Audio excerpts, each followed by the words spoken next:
Baik, bismillahirrahmanirrahim. Assalamualaikum warahmatullahi wabarakatuh. Hamdan wa syukran lillah, wassalatu wassalamu ala rasulillah, maba'ad. Pertama-tama marilah kita senantiasa mengaturkan puja dan puji syukur kita atas kehadirat Allah subhanahu wa ta'ala. Karena atas berkat rahmat dan limpah hidayahnya lah sehingga saya masih diberikan kesehatan untuk melakukan presentasi materi saya. Tak lupa pula kita kirimkan sholawat beserta salam kepada junjungan kita Nabi Muhammad SAW. Baik, adapun materi yang akan saya bawakan adalah mengenai manajemen konflik dalam organisasi pendidikan. Nah, yang akan saya bahas itu ada dua. Yang pertama itu adalah mengenai manajemen konflik dalam organisasi pendidikan dan penyebabnya, serta yang kedua akan saya bahas adalah mengenai pendekatan dalam penyelesaian konflik. Nah, kemudian akan saya bahas adalah apa sih itu manajemen? Jadi manajemen adalah sikap atau proses untuk mengatur atau mengawasi kerja seseorang di dalam suatu organisasi. Nah, kemudian yang akan saya bahas adalah konflik. Apa sih itu konflik? Nah, konflik sendiri itu adalah bentuk pertikaian yang terjadi antara kedua belah pihak atau lebih. Nah, sedangkan apa sih itu manajemen konflik?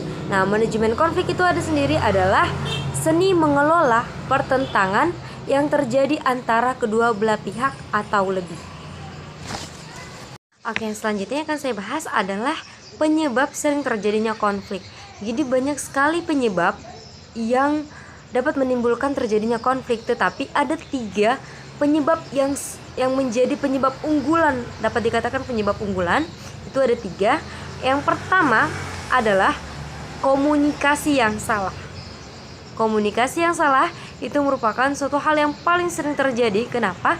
Karena apa yang diucapkan oleh pihak pertama kadang salah diartikan oleh pihak kedua, yang menjadi salah satu penyebab juga sering terjadinya konflik.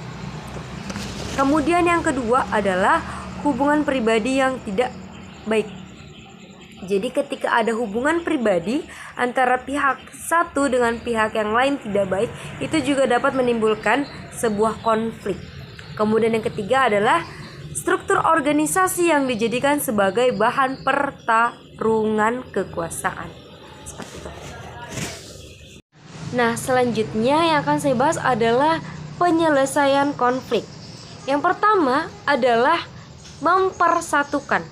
Jadi ada orang ketiga yang menangani untuk mempersatukan kedua belah pihak yang terjadi konflik. Kemudian yang kedua adalah membantu atau mencari jalan keluar dari konflik yang terjadi.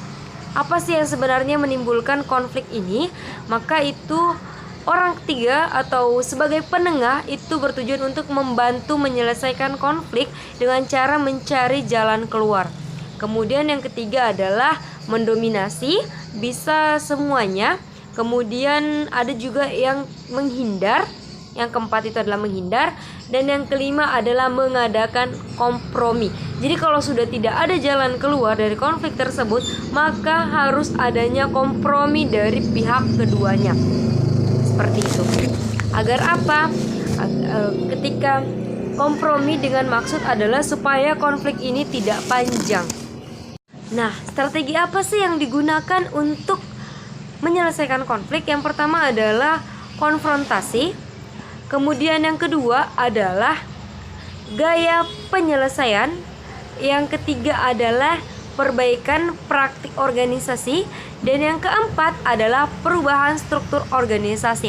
Nah, ketika sudah sering terjadi konflik atau mungkin ada yang tidak sesuai dengan posisinya, maka yang paling sering digunakan adalah pergantian struktur organisasi.